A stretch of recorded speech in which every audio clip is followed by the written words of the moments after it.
கடந்த வருட TNPSC group 4 எக்ஸாமில் கேட்ட கேள்வி இது. நகராட்சி நிர்வாகத்தின் முதன்மை நிர்வாக அலுவலர் யார் அப்படின்னு கேட்டிருக்காங்க.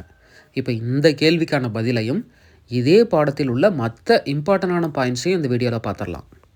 மக்கள் தொகை 10 லட்சத்துக்கு மேலே இருக்கணும், அதிக வருவாய் இருக்கணும், அப்படிப்பட்ட ஊர்களை மாநகராட்சியாக தமிழ்நாடு அரசு அறிவிக்கும். அந்த பட்டியலில் கடைசியாக சேர்ந்தது ஆவடி. மொத்தம் 21 மாநகராட்சி தமிழ்நாட்டில் இருக்கிறது. 1688 உருவாக்கப்பட்ட சென்னை மாநகராட்சி தான் இந்தியாவின் மிக பழமையான உள்ளாட்சி அமைப்பு ஆகும்.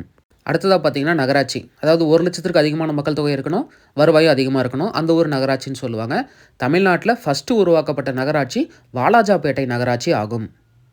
அடுத்ததாக பார்த்தீங்கன்னா பேரூராட்சி. இதில் பார்த்தீங்கன்னா 10,000த்துக்கு அதிகமான மக்கள் தொகை இருப்பாங்களாம். அந்த ஊரை பேரூராட்சியாக அறிவிப்பாங்க. இது கிராமமாகவும் இல்லாமல் நகரமாகவும் இல்லாமல் இடைப்பட்ட ஒரு ஊராக இருக்கும். இந்தியாவிலே ஃபஸ்ட்டு பேரூராட்சி அப்படிங்கிற உள்ளாட்சி அமைப்பை தமிழ்நாட்டில் தான் அறிமுகப்படுத்தி இருக்கிறார்கள். பாருங்கள், போன வருஷம் கேட்ட குரூப் 4 கொஸ்டினுக்கான ஆன்சர் இங்கே இருக்குது. மாநகராட்சிக்கு இந்திய ஆட்சி பணி அதிகாரி ஒருவர் ஆணையராக இருப்பார்.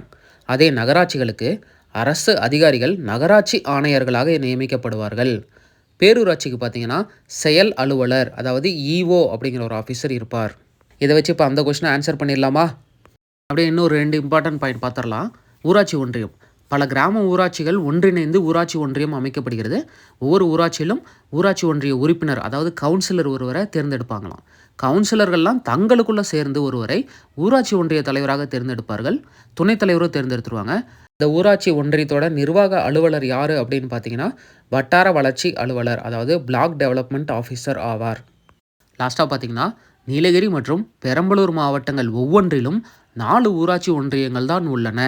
நோட் பண்ணிக்கோங்க, 4 ஊராட்சி ஒன்றியங்கள் தான் உள்ளன.